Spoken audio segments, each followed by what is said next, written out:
আমাদের প্রত্যেকের বাড়িতেই কম বেশি সবাই আমরা টমেটো কেচাপ খেয়ে অভ্যস্ত, কিন্তু তোমরা কি জানো টমেটো কেচাপের মধ্যে টমেটো কম, প্রিজারভেটিভ বেশি থাকে।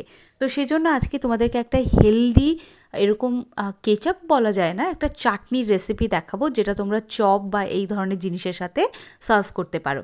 তার জন্য তোমাদেরকে লাগবে একদম একটা ডাঁশা পেয়ারা। আশা করি বাঙালিরা প্রত্যেকেই জানো যে ডাঁশা পেয়ারা কাকে বলে। তো এরকম একটা কাঁচা পেয়ারা নেবে, খুব বেশি পাকা, কিন্তু খুব বেশি কি পাকা পেয়ারা নেবেই না, এটা কিন্তু দেখতে ওরকম লাগছে বাট ডাঁশা পেয়ারা। আর এখানে নেবে একটা টমেটো, একটুখানি তেঁতুল, আর একটু রসুন, একটু কাঁচা লঙ্কা, আর একটু ধনে পাতা। আচ্ছা, ধনে পাতাগুলো দেখে এবার তোমরা বুঝতে পারছো যে এগুলো নর্মাল দেশি ধনে পাতার মতো নয়, এগুলো হচ্ছে বিলাতি ধনে পাতা।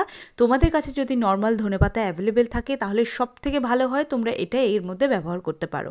আমার কাছে অ্যাভেলেবেল ছিল না, তাই আমি আমার ছাদ বাগানের বিলাতি ধনে পাতা ব্যবহার করছি। দেখো, এর মধ্যে আমি লঙ্কা দিয়ে দিলাম, ঝাল যে যতটা খাও ততটা দেবে, কিন্তু দিতেই হবে, মাস্ট। এরপরে তোমরা 2 কোয়া রসুন দিয়ে দিলে। এবার দিয়ে দিচ্ছি ওই পেয়ারাটা। মেন খেলা কিন্তু এই পেয়ারারই, আর এই পেয়ারাটা যত সুন্দর হবে চাটনির টেস্ট কিন্তু তত সুন্দর হবে। দিয়ে দিলাম টমেটো, আর ওই যে একটুখানি তেঁতুল, ওই তেঁতুলটা দিয়ে দিলাম।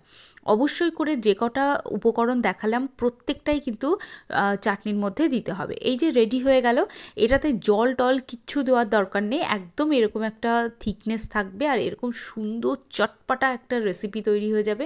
বিশ্বাস করো, এটা হেলথের জন্য তো ভালো, তার সাথে সাথে এটা বানাতেও অল্প সময় লাগে, সবাই খেতে পারে। আমি তো এটা দিয়ে ওটসের চিলা খেয়েছিলাম, কারণ যেহেতু আমি তেলে ভাজা খাই না। আর এই যে রোলগুলো দেখছো, এগুলোর রেসিপি কিন্তু চ্যানেলে আছে, দেখে নিতে পারো।